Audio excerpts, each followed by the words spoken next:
ngayon sa bayan ng Bawan, Batangas upang ating alamin ang isa sa history ng pinakamasiglang Iglesia Adventista sa buong South Central Luzon Conference.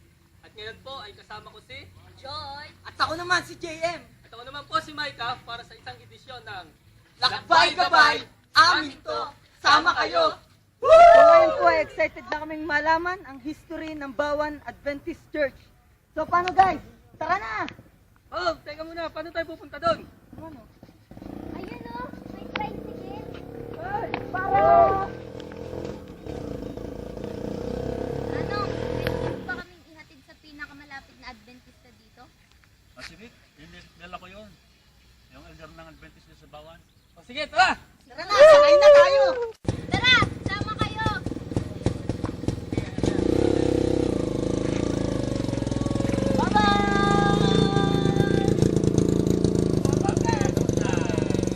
Ngayon po tayo nandito sa tahanan ni Sister Jelly na siyang sekretarya ng Bawan SDA Church. Magandang umaga po, Sister Jelly. Magandang umaga. Sister Jelly, maaari niyo po bang isalaysay sa amin ang buong history ng Bawan SDA Church? Noong April 1929 ay dumating ang aral dito sa Bawan. At nagtulda dito si Pastor Imralino. At ito ay may kasamang Amerikano si Elder Figor. 20 mga mahalagang kaluluwa ang kanilang nabinyagan.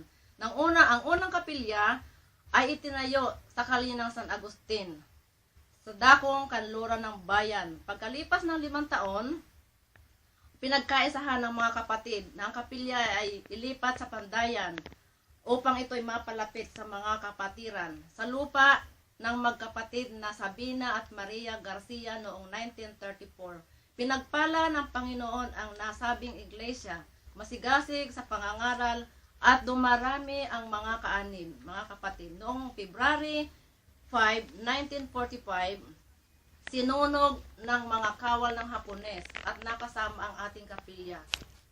At nung mapayapa na ang bayan, nagkaroon tayo ng pera, nakatanggap sila ng pera na 284. Ito ang tawag ay war damage at rehabilitation na 500 pesos.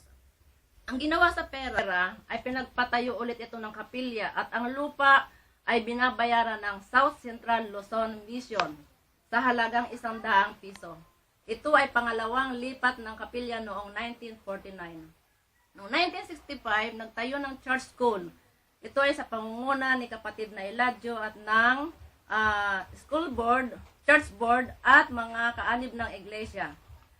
Ang makalipas ay ito'y dinugtungan ng lamb shelter dahil dumarami ang mag-aaral at mga kaanib ng gusaling ito ay nakatayo pa rin hanggang ngayon sa pagitan ng bahay ni na kapatid na Susana Porciuncula at Susana Agudon.